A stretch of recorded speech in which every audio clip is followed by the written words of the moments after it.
I just realized my headphones aren't plugged in. Your headphones are plugged in. You just don't have them Plugged on. into my head. Yeah, probably, which is why you're waving all around the room like a boxer.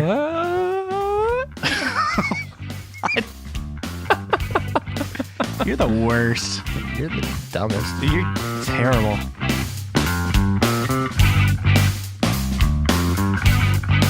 Welcome to the Couch Trolls Podcast with your hosts, Dave and Das Bruce.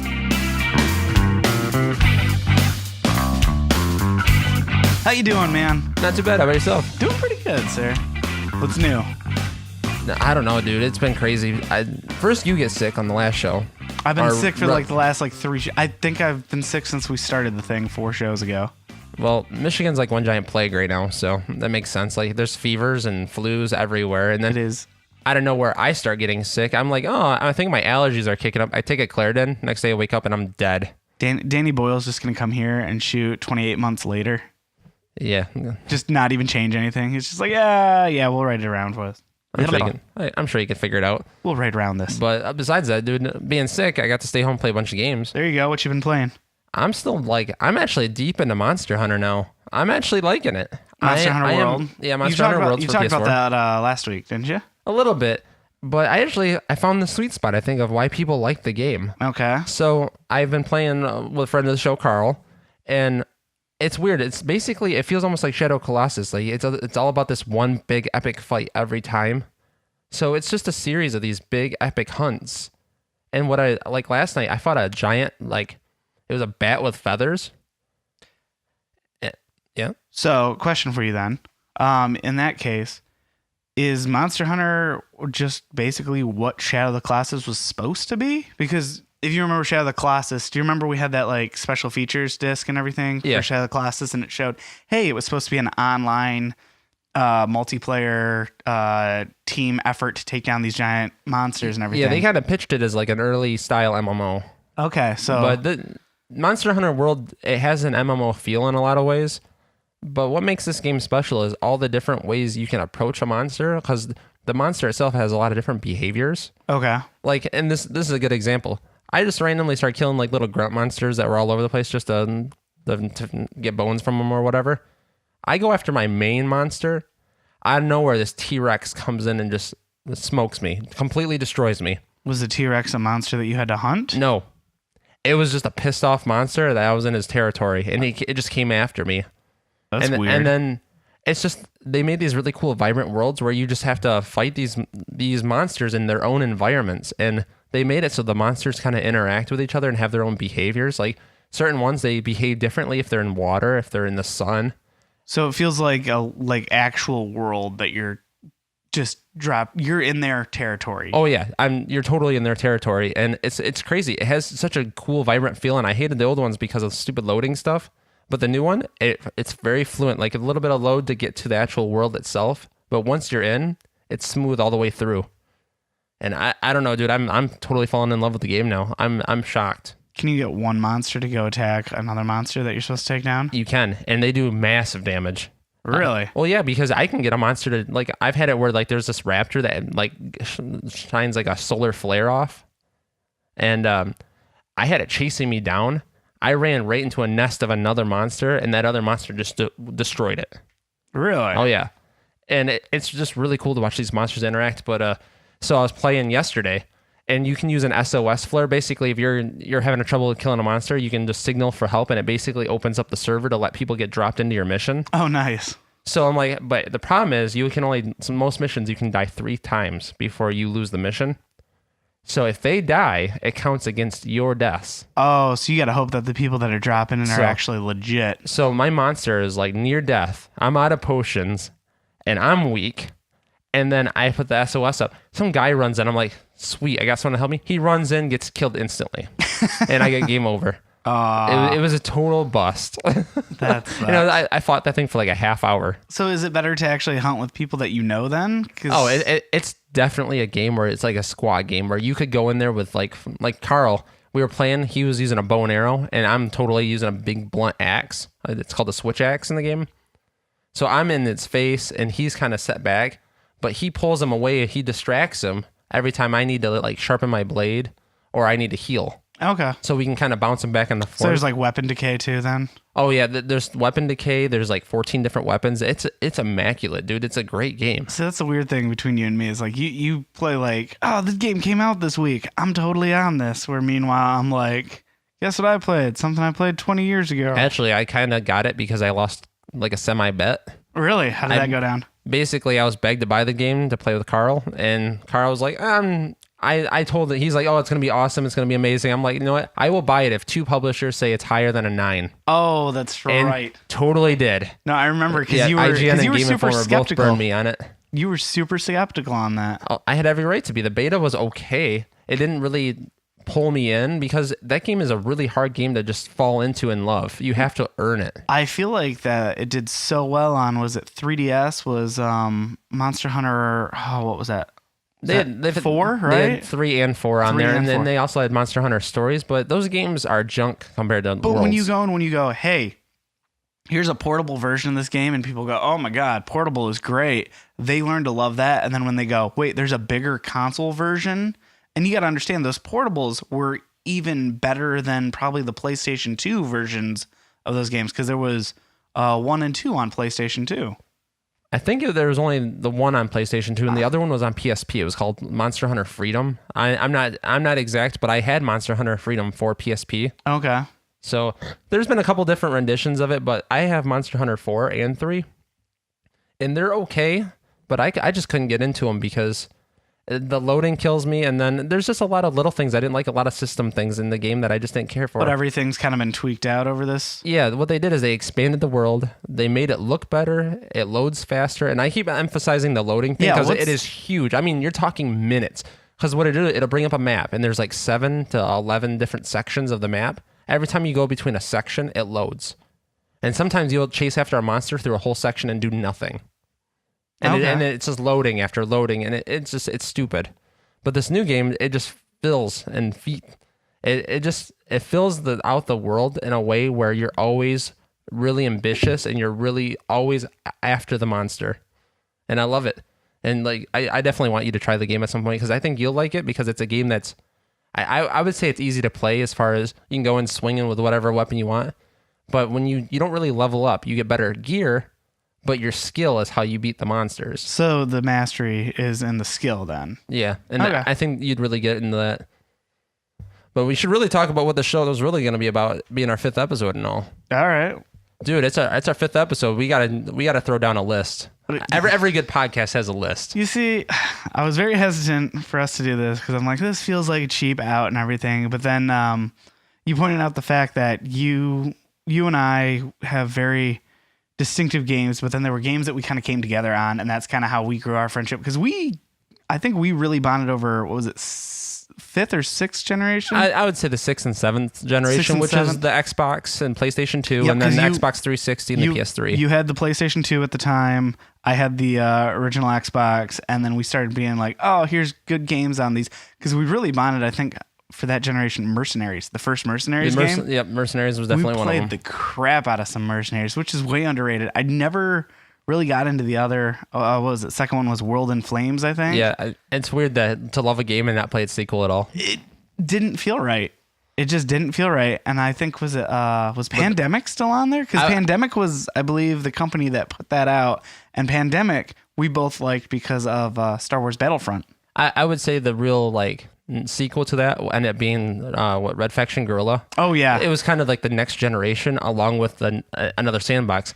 But dude, let's get right to this list because I think it's going to be a really good way for our listeners to actually hear about the games that we love, and it's going to really help them see like what we like about those games. It's going to kind of show our personality through the games that we love. All right. Well, you specifically stated you wanted to keep it to like a top 5 thing, which I'm teetering on some of my picks because there's some stuff that I could go. Dude, they're silly lists. I mean, if you really think about it, we obviously love more than 5 games, but I kind of just wanted to bring up like at least 5 games that could really point out things that you may not even know about me, that of reasons why I love a game. Like, to say, I'll start with Resident Evil.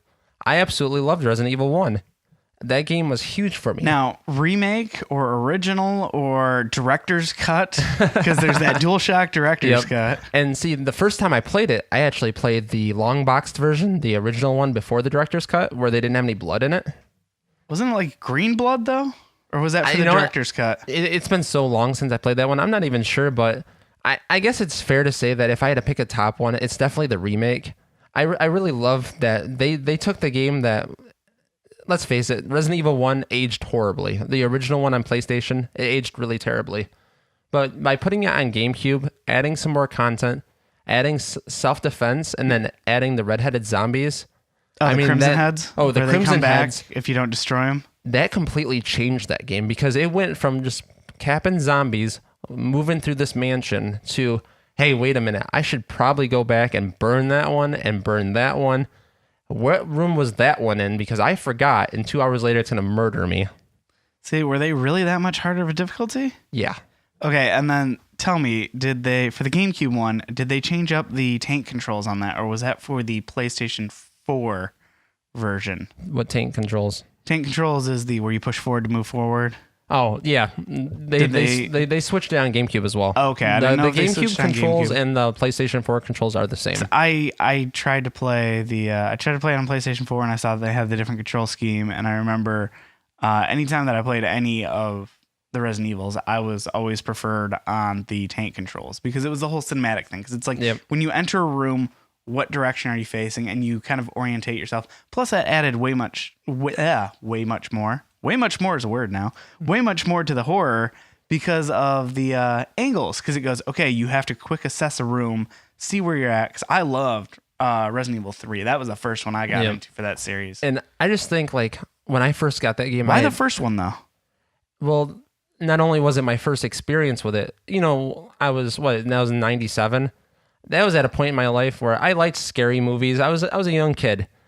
That first time, like, the creaking stair cinema into the rooms, and I just felt like what the first game had that the other ones still haven't not had is the mansion felt like a character to the game, and that character I really like what the mansion brought to the atmosphere. Like, the police station didn't do anything for me in the second one. Police station didn't do anything for me either. And then the third one, Nemesis was great. I still like Nemesis, but I just didn't feel like the story didn't hold up really at all. See, my whole thing was the open city because, like, I was playing that. I got in that late, so like probably early 2000s. So like 28 days later, I was getting into, like, you know, Romero stuff really hard. Yep. So the idea of a city instead of just a one single location was nice to me. Plus the idea of anytime that you had an interaction with a survivor, that was where you were getting fed your story. Yep.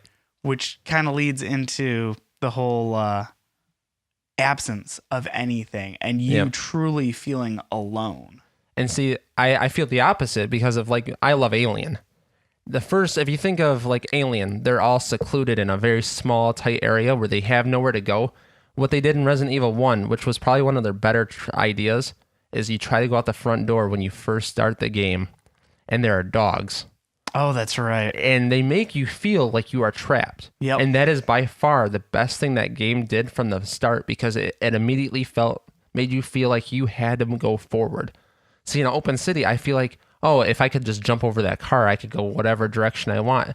Like, invisible walls seem like but that's more the thing. obvious. They did where, you know, stuff was crashed in front of the way, and the only way out for the city for Resident Evil 3 was the train. And you go, okay, well, how do I beat this? I have to find hose, some, like, you know, wires, lever, and it was fantastic.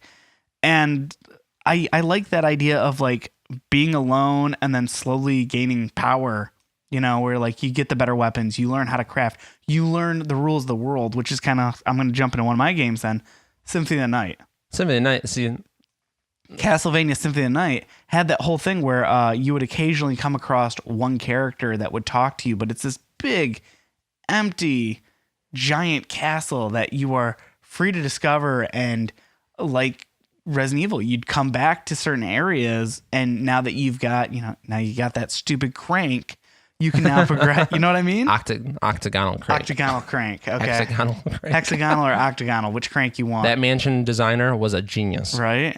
Hey, you got to play Moonlight Sonata on the piano. Love Moonlight Sonata. But Symphony of the Night was really fun because it was one of those things where you would go and kind of learn stuff. And I really wanted to put Super Metroid there.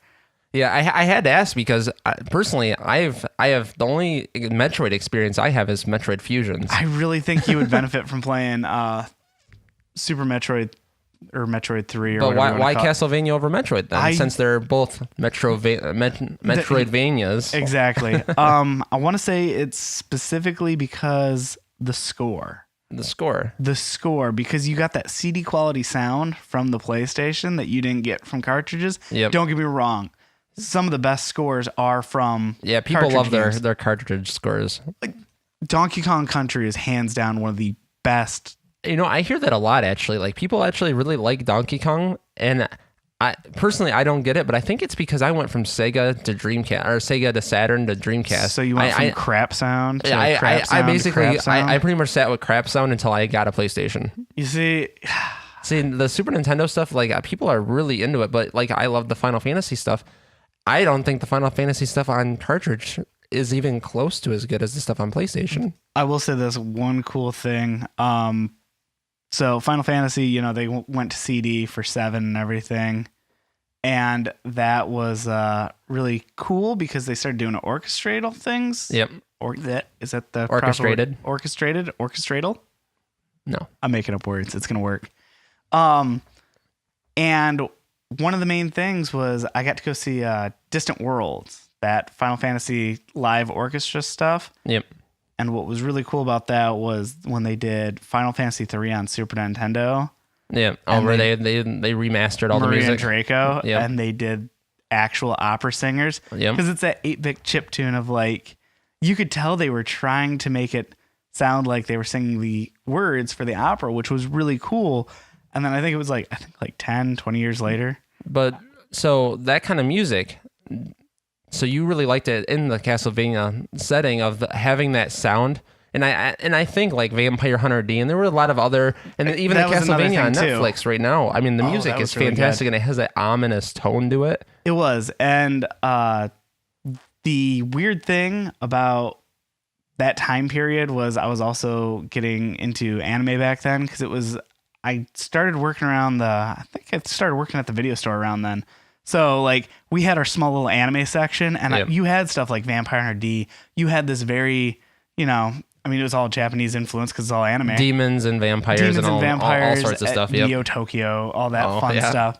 So you would go and you'd watch this and you're like, oh, this is really cool. This is really great. The animation's fantastic. And the animation got so much better from the Super Nintendo to the PlayStation. You had this fluid animation. You had particle effects. So like you would cast a spell in Castlevania where you go and anytime that like you'd slash someone with a sword and the blood would land on you, if you had that special activated, you'd actually get health back. So there was a whole point to every single pixel that's happening on the screen. It was absolutely wonderful. And see, when you bring up music, it really makes me think of my next one, which is BioShock. Ooh. Now, BioShock not only had an amazing story, it had a beautiful like atmosphere. The whole idea of Rapture was amazing. It looked amazing. But what I think set it over the top was that sweet like old sound that they used. And I mean, I even have the vinyl for it. But listening to that old sound just blended perfectly with that atmosphere. You bought like every single collector's edition, and that's that 360 too. That was like a 360 must-have. I think that was exclusive to 360. It was for the first like 2 years. Yeah, and then they did a 1 and 2 on like a compilation disc for. No, they just released the first one. They really? Yeah, I thought that they put the second one on there. No, I watched like the developer commentary for it that was on the new special edition that they released for PS4. And what they had to do is they had to go back because remember at the time PlayStation 3 had that weird engine. They had to kind of go back and remix the game to make it work on that engine, and the graphics did look better. So that slight delay may have helped it a little bit, but it was definitely a 360. I mean, that really propelled the 360 forward, I think, along with all their other exclusives at the time. I'm going to Kanye your game for a second real quick, and I got to say that BioShock had hands down one of the best intro sequences ever.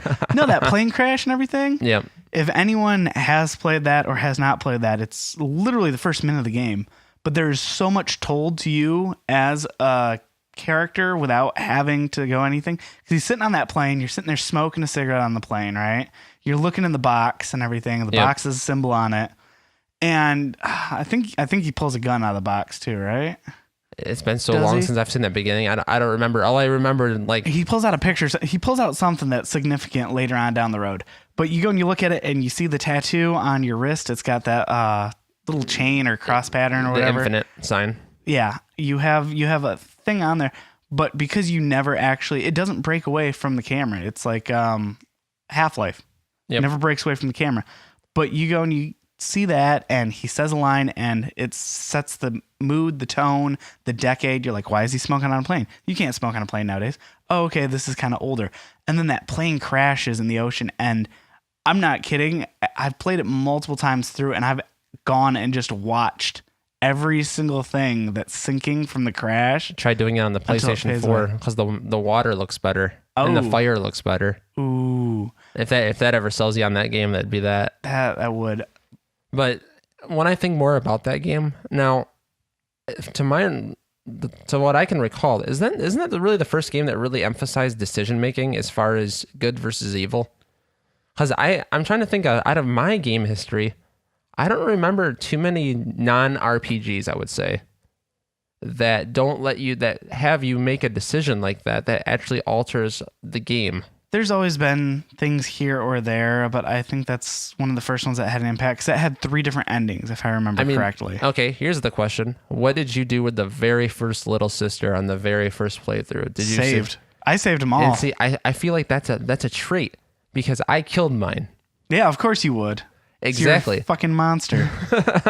But it's just one of those things where I thought, I was like, it benefits me now. And I see at the time I was like, I'm in this creepy atmosphere. I just saw a Big Daddy destroy some like zombie guy. Like I was so into that, and I was like, I need to get as strong as I can. Can you as talk about the fast as I can. shadowing on that too? Yep. But the fact that you saved your little sisters and I didn't. I mean, I just don't see that ever happening in a game before BioShock. The tone is what was so good about it, and the tone inspired, I think, empathy because it wasn't. You see, you were like, "Oh, I'm scared. There's lots of crazy stuff happening on. I need what's gonna help me." Where me, I'm like, "Oh man, this poor little girl. This sucks. I'm going to try to help them Pussy. get out of here. Whatever." Only the strong survive. Yeah, and guess what? Totally still beat the game. But did you beat it on the brass balls difficulty? I don't remember what difficulty I beat on. Broken brass balls. But I don't know. That game was incredible, and I can never say enough good things about it. And I've gone back and replayed the whole franchise several times. The environment's fantastic. The different abilities that you have, because every ability actually felt legit. Like when you get the telekinesis, and people are shooting grenades at you, and you just catch them and whip them back at them, or where you can go and shock the water on the ground. Yeah, the trapping system was cool. Or where you use fire to go and melt ice to get through doorways and everything. It had kind of that Castlevania Metroid vibe and everything, and kind of did something different with that. Yeah, I don't know. And I was happy to see that, although people didn't like the second one, I loved the second one because I felt like it still had a lot of the same parts that I loved about the first one. The story didn't hold up as high, but I felt like what balanced that was it had a weaker story, but it had that amazing multiplayer. See, I'm never a fan of sequels. Exception. Go to my list. How about Left 4 Dead 2? I was gonna say okay. Fair enough. I was gonna say something else, but all right. Yes, there's about two to three sequels. I'll say Tony Hawk got better with time for the most part till it dropped off. Left 4 Dead 2 for sure, but the reason why Left 4 Dead 2, because us being mainly console gamers, Left 4 Dead 2 eventually took and just ate up everything from Left 4 Dead 1.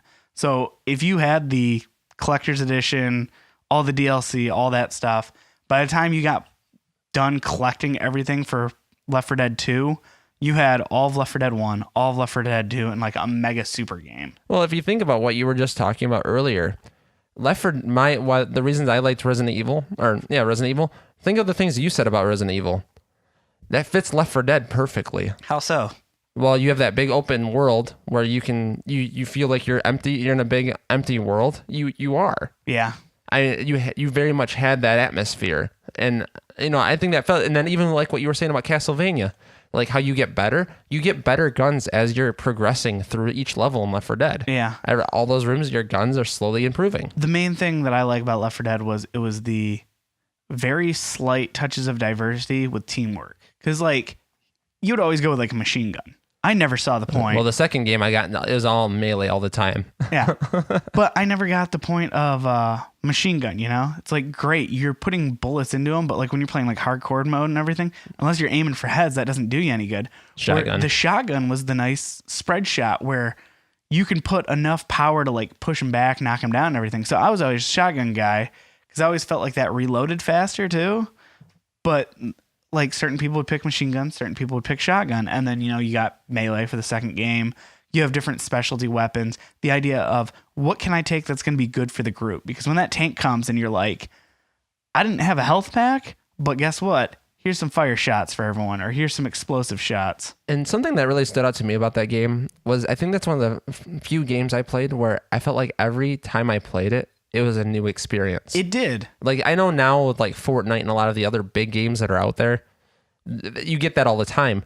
But at that time on 360, online play was still kind of, it didn't happen that often. But when it did, it was very much, Halo was always the same combat over and over again. But with that game, not only did the engine kind of make you play a little different on when it activated the tanks and the rain and things like that, but it just made me feel like who you played with, like, was a huge difference, because sometimes if you played with AI, they'd just walk in front of your gun and you'd miss shots all the time. But if you played with someone that was really good at the game, you were like on a direct path. You knew what you were doing. You kill the witches. Oh man, I would play with, because I was still working like a weird third shift job at that time. So when I get out at like ass early in the morning, we would go and we'd throw down, and I'm playing with a bunch of Brits. Yep. And man, I had like a squad of like me and like 3 dudes from the UK, and we would just like, we would play the versus mode. The versus mode was great too. And I didn't even think of that. I mean, they already had a really great game, but on top of that, they're like, well, now you have that really mixed gameplay on both sides. Yep. And you would go and play as random characters, because you'd always want a specific monster when you were playing. Yeah, infected, and you're like, I always wanted a smoker. Oh, dude, smoker was great. It bothered me that I was never good with the smoker because I never got to be the smoker enough. Boomer was always great too later on down the road, because you could go and like just figure out, like, you have to sacrifice yourself as that, or the jockey where you grab people and just drag them off the ledge. I was always terrible with the charger too. Like the charger, it was almost like a kamikaze thing where you have one shot. If you miss it, oh, you're on fire, you're killed. But if you get them in a small group and you can knock a bunch of them down. Oh yeah, he was sweet. And then a boomer just comes in, and coordinating those team attacks where you know that it was, what's your threat assess? Because boomers would never cap you. You couldn't get tackled by them. Also, the whole teamwork of when you got like taken down and capped by someone, and incapacitated when I say capped. Yeah. You had to go and have someone come pick you up. And if they didn't come pick you up, that was it. But you also needed to protect the person that's trying to pick you up. So it's this, I'm going to get you up because having an extra body means I'm less likely to get hit. Yeah. Selfish people usually didn't survive very well in that game, because especially when you get down to that clutch last guy that's just frantically running, he gets so far and then suddenly there's like 2 witches and a tank in front of him. Oh, you're dead. Yep. The game. And you should have stuck with the group. Or there's also the point then where you go, hey, do I just leave the group and bail out? But I always hated, like, sometimes the AI was just terrible. I don't know. As much as I loved playing with people online, sometimes the AI would just always get in your way or activate a witch. Yeah. Or just do something stupid. So that was like the one little downside to it. It was better played with friends, but you're more of a solo play person anyways. I'm actually going to use this because now that I can see your list, I'm going to go in here. Because speaking of Valve games then, one of the games on your list, Portal 2. Portal 2, great game. Which was actually one of our big games that we bonded over early on when we lived together. In that generation, man. That you love puzzle games. I do. And I guess I'm pretty open to any genre game. Military shooters are probably the one thing I don't like. Maybe sports games, I can play a sports game, but I don't love them. There's not enough variety in those genres, I feel. Yeah. We're like puzzle genre is kind of interesting because, Portal is a puzzle game, but it's a first-person shooter too. Oh yeah, they totally like. I know the first one was kind of like lightning struck, but it struck twice because that second game was everything the first game was, but better. Why Portal 2 then opposed to Portal 1? I mean, you can easily say because Portal 1 was like a quick 5-hour game. It kind of felt almost like a long demo because you kind of blew through it. You didn't have a lot of like variation in what you did. Yeah, I mean, you just did test chambers. The second one really expanded on that by not only adding more story by having Wheatley, but they also expanded on it by making you feel like you could actually escape by going outside the test chambers and then adding the variation and different mechanics that you use. I absolutely love the orange that makes you bounce. Oh, the gels. Yeah, the gels. The gels are fantastic. And then, of course, all the lemon stuff. Didn't the orange make you go fast and blue made you bounce? Yeah. Get your stuff right. Otherwise, we're going to have to be doing corrections all next episode. Well, that's what you're here for. Man. You know Portal just as well as I do. You've played it plenty. I'm not going to keep track of all that. But, I mean, the Cave Johnson stuff, I mean, iconic. Cave Johnson is a genius character for just jokes in general. But, I mean, and they laid it was so subtle through the whole game, too. That's what I loved about the humor of the game. It wasn't in your face, like, trying to make you laugh. But there would just be random jokes. Like, it would talk about, like, oh, in this test chamber, this happens, you know? Oh, the, like, mantis men. Yep. And, you know, they would just, like, subtly bring up these, like, kind of funny things, but they weren't like, hey, listen, this happened or this happened. Like, it would just be in the background. Like, there'd be posters, hilarious posters that they would not put in your face. Like, they'd be on a sidewall that, I mean, it was just a little bit more attention to detail, but all those things just made this perfect game. And then on top of that, the co-op. The co-op was good. By far, I still say that's still the best co-op game that the last few generations have had. Really? Oh, yeah. There's no game that makes you work with another player as much as that game does. Or you can be a dick to the other player. You can, but then you go nowhere. Exactly. But there aren't a lot of games like that right now that were, hey, you want to come over and play a game? That game forces you to play in sync the whole time. You can't play your own ways. You have to play it together. And I think Overcooked is the only other game that I can even think of off the top of my head that's like that. How is Overcooked anyways? Have you thrown that down much? Oh yeah, me and the wife have played it a few times. And Overcooked it's a surprise like indie game where you have to work together to run a kitchen. See, Portal is a good, I would say couples game, actually, because I played that with a significant other. And depends on how good your couple is with those analog sticks. No, that's the wonderful thing, though, about Portal is Portal 1, in my opinion, is also a teaching game. So anyone who's never played a first-person shooter, you have those combat elements, but it's not stressful. So you learn how to work both analog sticks. You learn how to play current games. It's such a wonderful learning device. And I would actually say the same about the second one, because with the second one, my wife doesn't play with it. She doesn't play newer console games, and she definitely doesn't play first-person shooters. But the fact that you have that game, the first chambers teach you those in a slow like fashion.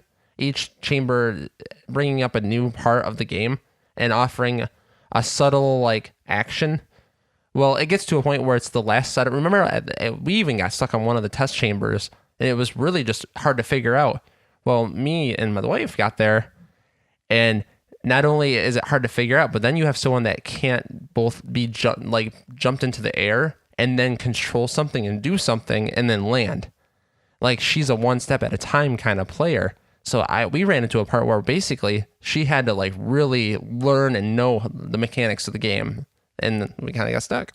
But ultimately it does teach you, and usually if there's one player that's at least skilled with controls better, I never really felt like they went off too much on that. No. If you at least had one skill, like if you could make the jump and the shot and needed to, you would do it. And I love games that kind of do that, because you're able to go and play with someone who's not even very good. Okay, all right, fine, I'll get to that. He's pointing at stuff on the paper. Yes, I will say one game that is terrible for co-op, but I love as a single player game. Dude, that game is awful with co-op. Spelunky. I know I've talked about it multiple times. I bet you it wouldn't suck as bad if it wasn't with people who sucked at it. No, it's just, I don't know, man. Are people really that bad at it? I'm pretty terrible at Spelunky. Everyone keeps telling me I'm like surprisingly good at it. You are surprisingly good at it. It's not that hard to do though. Everyone talks about like hard games. They're like, what is it? Dark Souls and Yep. that. And I'm like, Those are very different I'm good monsters, on but those. I mean, how you play that game though, I think a lot of that comes back from some of your early Super Nintendo skills as You well. think Because so? you have to remember, I didn't play a lot of those old platformers. So I feel like that some of those skills are just not there. Like Mega Man, I'm terrible at Mega Man games. And I didn't start playing Mega Man until Mega Man 7 on PlayStation. Ugh. I mean, so it wasn't the greatest spot to start playing them, but I went back and played the collections. I didn't beat any of them. I got far in all of them, They're but I hard. couldn't. They're very hard. But then when you're like, oh, Spelunky's the greatest game ever, I'm playing it. I can get to like the jungle, and then I was like, oh, I finally made it up to the snow area, and then I'm just no good again. Once you get past that, I enjoy how that game was sectioned off. I actually watched a documentary about that Of recently. course you did. Well, You love the game. I'm not surprised. the guy who created it did such a phenomenal job. There's so much love and care that was put into that. Just so much appreciation because it's the perfect amount of procedurally generated while it's the perfect amount of just basic normal pathfinding. And see, I guess You'll never in that game, if you are out of equipment, you will always at least be able to find your way to the exit, so to speak. unless you don't have a rope, No, then you're screwed. no, there's no point. There is always one pathway from the start of the level to the end. It's when you sidetrack and detour yourself. It's only when you screw yourself over in that Oh yeah, game. that's what I'm talking about. I've used bombs, created a hole. Well, I'm not leaving now because I don't have a rope. Yeah, well, you should have thought of that before you went down there then. And I guess I think that game, I've gotten too used to games at least helping you out a little bit in the beginning. That game literally throws you in a gauntlet where everything kills you. Well, that's one of the few games too that I think teaches you subtle things, but through friends. Like the only reason why I know about some of the secrets and stuff is because friend of the show, Kyle, guy who does intros, went and told me about like the worm thing. I did not know about that at all and thought that was super weird. And it's one of those games where it's like being on the playground again, where you learn about stuff by talking to people. I suppose. And that's so weird to have in this like overly digital, overly shared, overly internet age. Well, you could just watch people stream it and you'd figure all those things out too. Yeah, but I'm good on that. I don't watch streams. I know you don't. But I feel like that's a big part of like what happens now, especially because that game, people love speedrunning that game. I mean, that is a huge speedrunning game. Except for Kobo. But I don't know. Spelunky's just not for me. No matter how many times I try to get into it, I think that play style is just, I'm too impatient. I think that's a big part of it. I try to make really risky jumps when I shouldn't be, and I don't explore some of the various tools. You got to take your time. The tools with are it. the big thing I don't do. Like there's so many things I'm comfortable trying, but I like the cape. I don't use the cape enough. And then when I get the cape, I die. Really? Oh yeah, I always die with that stupid Jetpack, cape. man. Jetpack is where it's at. I've never even had the jetpack. Jetpack is so good. Once you get the jetpack, you're like, I don't need ropes no more. I love that game. I think maybe I'm curious because I think I've discovered everything on that game myself. I think I could actually probably watch some streamers other than. Oh, yeah. I think there's like 2 people that stream that I watch because friend of the show Ned also streams. Yep. And I don't know, like it seems like a fun one to watch. Like I've watched you play plenty of times, and I've watched your replays from your dailies. Oh, I love doing And- the daily challenge. Plus the daily challenge where everyone gets the same map and the same layout and the same everything, and it's just a matter of can you do better than your friends. And I don't deny that game isn't good because I think it's well designed. I really like that there's so much to you find through discovery. But I don't know. It's just not for me, and I'm okay with it. But All right, well, I guess my next game is GoldenEye. Everyone loves GoldenEye. Such an awkward thing to put on the list because I didn't really know you during the N64 thing, you know? No, and that was a little bit before you because that was for me that was right before high school. I mean because we went high school 2000. So and that game came out in what 98, 99? Yeah, it came out. What is that? If I remember correctly, it came out like after the movie by like a year. Like it You mean was that movie I never saw? Wait, what? I've never seen GoldenEye How the fuck have you never seen GoldenEye? because I love the game so much. Why would I see the movie? You've never. Wait, you've never. Oh my god. Okay. No, hold on. I was raised by parents who didn't like the James Bond movies. Why? Bond movies are the best, man. No, Do the you remember first one I liked was it? Casino You remember? Royale. You remember? Was it TBS? I think used to do their Their Bond marathons. Bond marathons. Oh, Yep. love those. But no, I never saw any of them. The first one I saw was Casino Royale, and not until college did I actually go back and watch some of the older ones, Oh, and I didn't man. like them. Really? No, especially because once you see like Casino Royale and stuff, the style is The so much. gritty reboot. Yeah, I mean it's so different. Trying to go back and I don't know. So it's one of the biggest licensed games ever, and I have not seen the movie for it. So, have you played the game From Russia with Love? No, No. Okay. but I mean, GoldenEye, it was before us, but what it was for me, it was a really great game where it was I just wanted to hang out with my friends to play that game. Like we would constantly meet up to play GoldenEye. GoldenEye was that 4-player game where you just go, like we play Facility with proximity mines. It was one of the best experiences every time because I remembered all the respawn spots and I'd put mines at all the start spots every time. See, that game is only really fun when you got 4 people, though. In my opinion, it's good for playing multiplayer. And I mean, don't get me wrong, 64 was great for that. That's boring with 2 people. I liked Perfect Dark better And because you at least could play like counter ops, or you could do 2-player co-op Yep, and story. I And I mean, feel- that was the better version of it, in my opinion. Yeah, and Perfect Dark may have been better for 2-player, but I really liked. Obviously, you're gonna like that, but I liked the single player. Back again, I liked playing single player games. That game gave you like 20 levels, and what the things I remember most fondly is getting the codes. You had to bust your ass in that game to get some of the Paintball codes. mode, No, big head mode. dude, Inferno mode where you're on fire all the time, or what was it? Unlimited ammo was so hard to get. There'd be one like, oh yeah, you have to beat Aztec, the biggest level. You have to do it in 4.5 minutes. It is so hard. In Golden Gun mode, I mean, getting all those cheat codes, it just made the game infinitely better. And it had a lot of replay value because of those codes and trying to get those codes. I mean, that was really like Nintendo's first achievements kind of thing. Like it felt like there was a gravity to how you played the game every time you replayed it. So I absolutely loved that. And then to have my friends over, would all use rocket launchers and it basically like lag the game because there's so many explosions, You need the expansion pack then. right? See, and okay, so when I had friends over and everything, we'd always get like 1 or 2 people at a time because we always had like the kid that wouldn't finish his homework or something. So you'd only have like 1 or 2 people at a time. So if we were doing multiplayer games, we would try to do 64 and stuff. But you would not. We do tournament fighters for the most part, waiting for someone. Cause someone could just come over.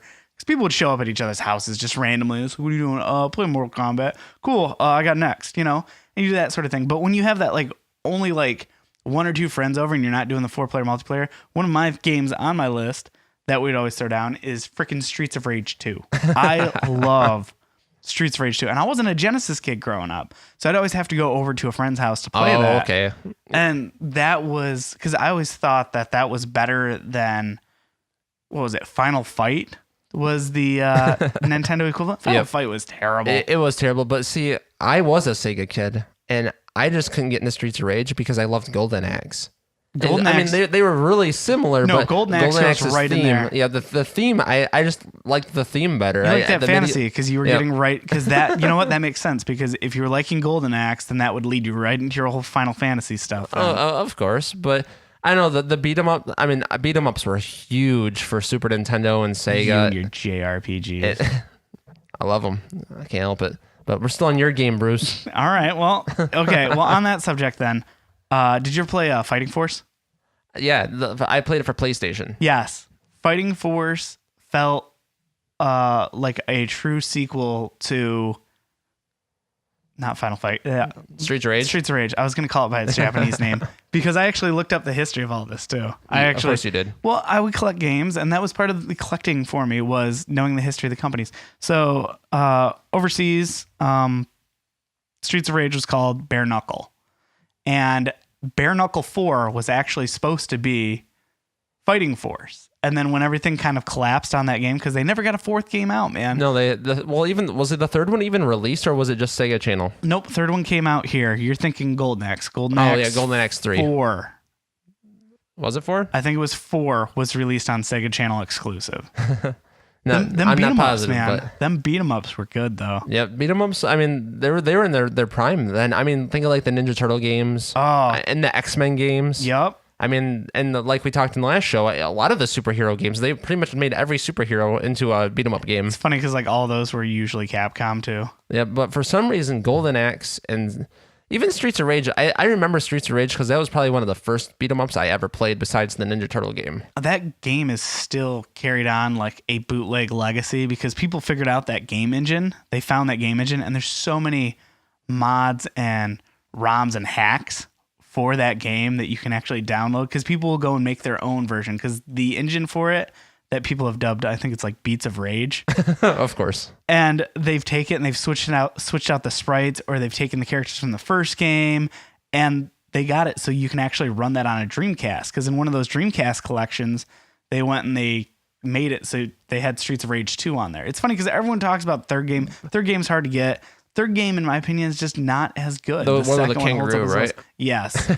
For some reason, that's the only thing I remember about the third game, that it has a kangaroo in Well, it. because on the cover, you're like, why is there a kangaroo kicking someone with boxing gloves But why on? do you like it better than the first one? Because the first one, the specials were not confined. The first one, what it is you'd hit your special button and the cop cars would roll up and they'd shoot something and it'd nuke the screen. Oh, that's right. Where Yeah. your special in the second one was you had like a clearing special to get like everyone away from like you. the spin kick or whatever. Or the spin kick, or you had a like offensive special where whoever's directly in front of you, you would just pummel down to almost no health. So you could use that on bosses very easily.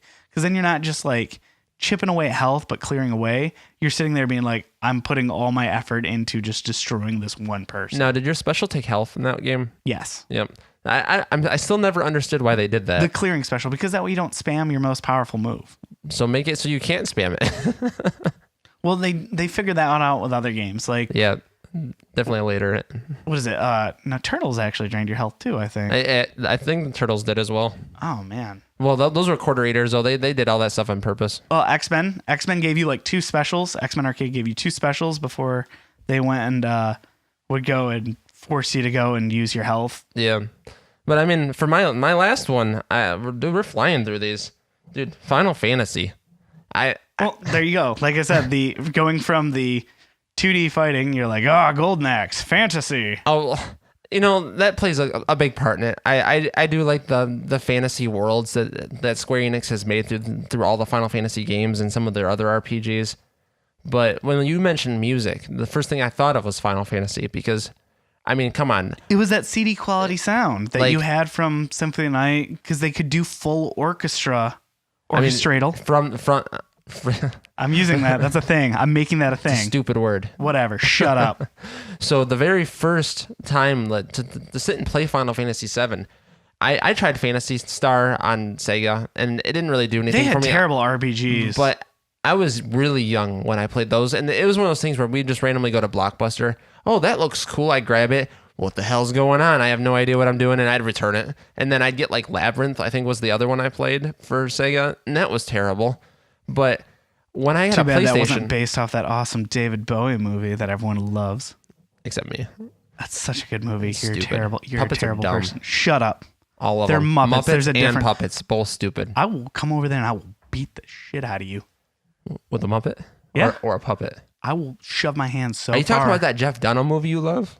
Dude, can we talk about how terrible He's a that is? Muppet. He uses Muppets, right? No, he doesn't. He uses puppets and he's a hack. And So, he's like terrible. I was saying, Stop getting me on hatred.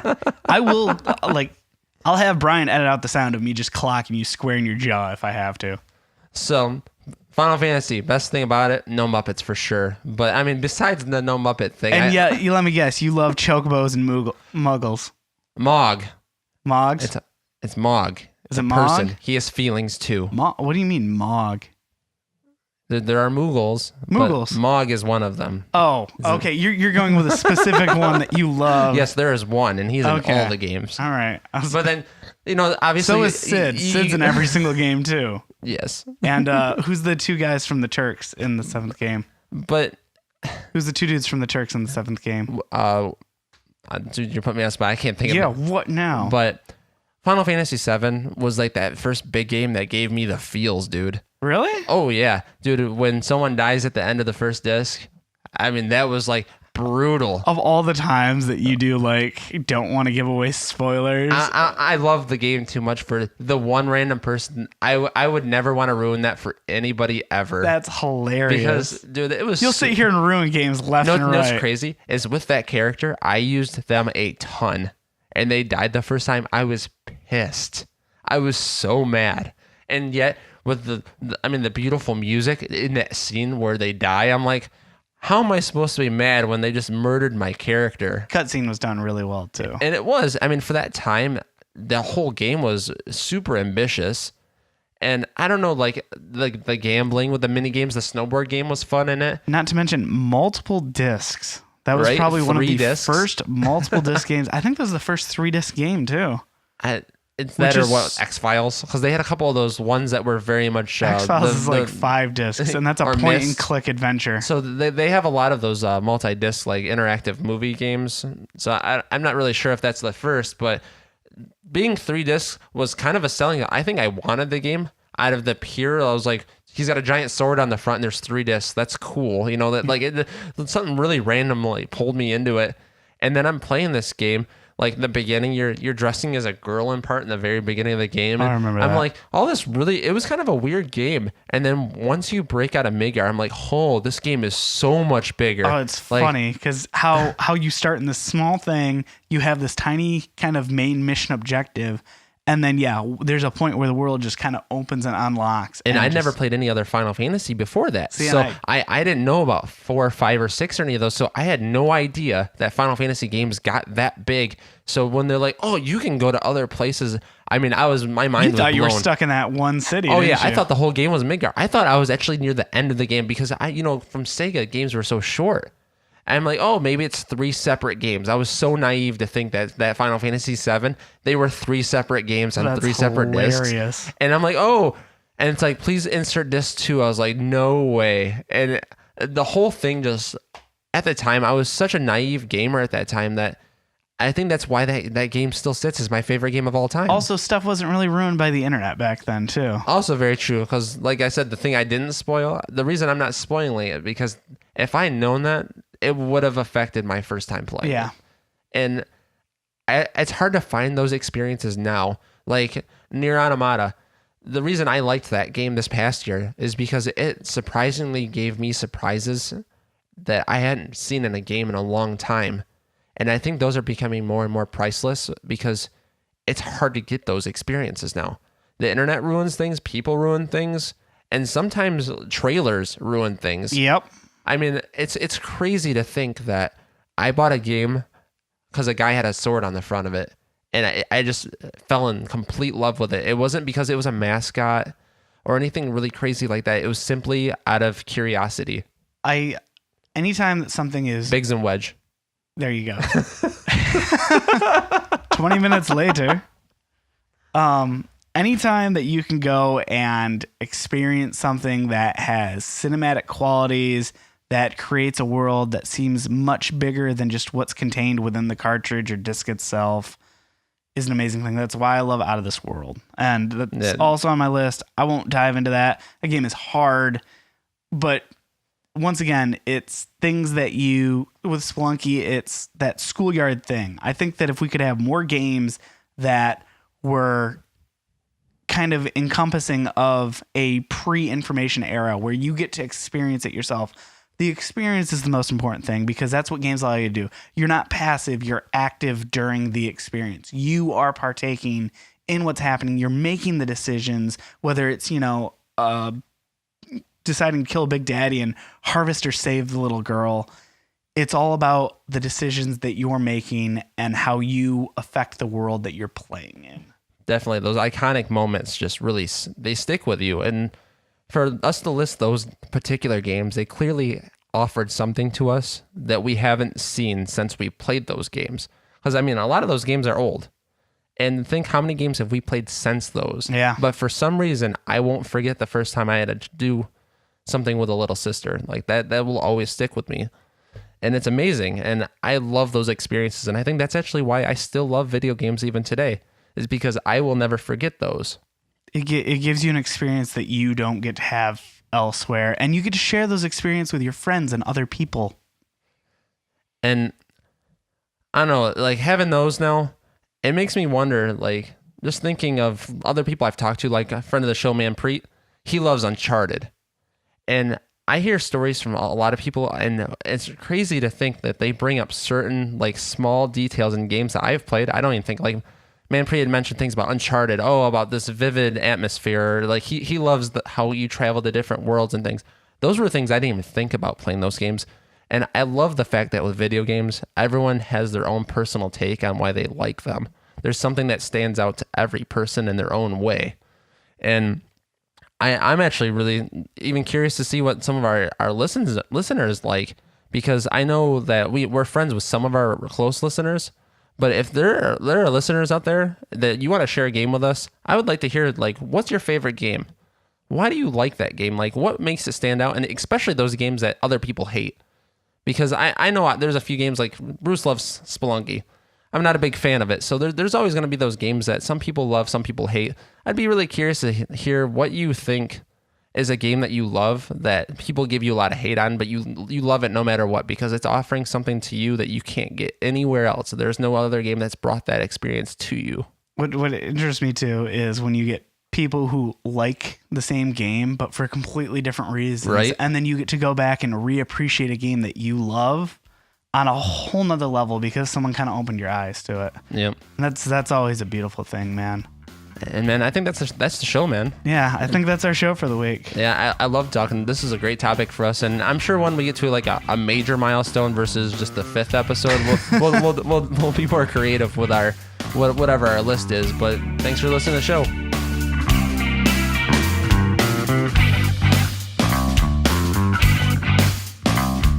Thank you for listening to the Couch Trolls podcast. If you like this episode, you can find more on Facebook by searching Couch Trolls or on Twitter at Couch_Trolls. I'm your announcer, Canada Sanchez, with Brian doing the sound. Thanks for listening.